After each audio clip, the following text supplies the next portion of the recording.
Welcome to the Gus Alva Perspective, a video cast that's earmarked to embrace gratitude and abundance over what's constantly being fed to us on a regular basis, and that is a diatribe of fear and scarcity.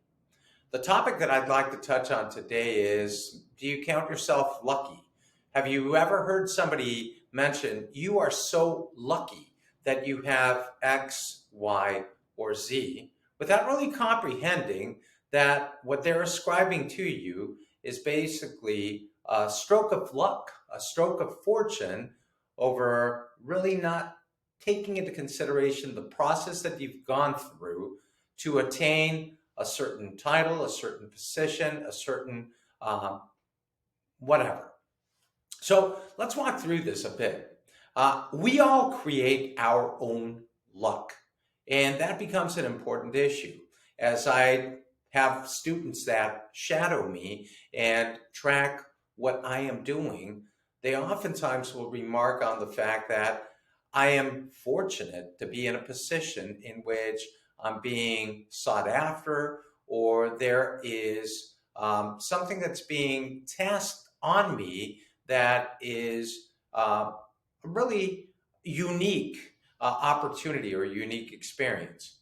But to be able to be offered those uh, endeavors, one actually has to prove themselves. And that's the whole point of a process issue. Going to school, you're not lucky because you end up in a given college. You've disciplined yourself in such a manner so as to be able to attain an opportunity at trying to eke out all of your endeavors to subsequently graduate um, in whatever ranking it is that you are going to position yourself at.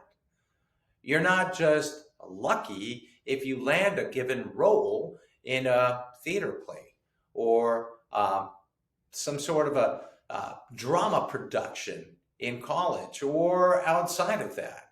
You've beat out other people because you've trained yourself in such a manner so as to spend additional hours memorizing different lines and doing the extra work, the extra effort necessary to be able to get that particular role.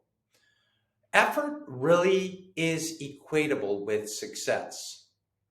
Process is not equatable with an end result. When people say so and so is so fortunate because they're the CEO of this particular company, they're not necessarily peering behind the veil of all of the effort taken to be able to attain that particular role.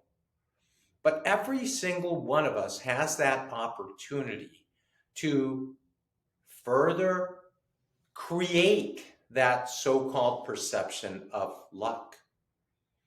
So, as we hear individuals make mention of the fact that so and so is so lucky, or whoever else is so fortunate because they either have a particular position or a particular role that they play out, it's really important for us to take into consideration all the process that is required behind the scenes so as to be able to make something happen. A seminal event, meaning an end event, isn't tied in with whether you're lucky or not. It ties into whether you've had the structure necessary to be able to attain whatever it was that you were going after. And so the next time you hear someone say, so and so is lucky, I think that it would be a great opportunity for us to take into consideration, taking a step back, and then asking ourselves, well, how exactly is it that so and so got to be that lucky? What exactly was the process that they went through? And in peering behind that veil and taking a look at that process, we may be able to now attain some very, very valuable lessons of if we aspire to be like someone who is quite lucky or quite fortunate, well, we can actually create our own luck, our own success based on the amount of effort that we are putting into an endeavor. And everything equates to this situation. Whatever walk of life we lead, we can certainly take a look at our heroes, our individuals that we look at with a great degree of focus and a sense of awe over how it is that they've attained what they've been able to attain. But it's really important that we never miss out on the fact that the process necessary to attain a given goal is one that is oftentimes arduous, it's long, it's complicated, and it's intricate, but it ultimately leads to that perception of what other people say, so and so is so lucky. It's as easy as taking a look at a professional athlete and saying, oh my gosh, take a look at that contract that person's been given. Well, that person wasn't really given that contract. They've spent many hours out on the field perfecting their craft.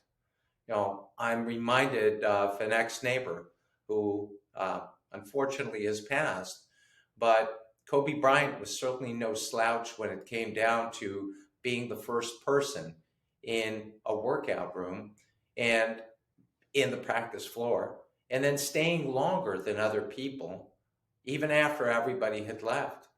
And people would call this that Mamba mentality, that sense of being so gifted. But in reality, he actually broke it down very easily by saying, nobody's willing to spend the amount of time that I'm spending on that practice floor to be able to then subsequently lay out incredible shots that just look natural in nature. So, not luck, a process. And that process extends over into every area of life, every profession, every endeavor. And with our mindset of gratitude, of having an understanding that we can create our own luck or our own destiny, then we are in fact destined for greater success and greater achievements. Thank you for joining us on this video cast of the Gus Alva Perspective, a video cast that's earmarked to embrace abundance and gratitude. Thank you.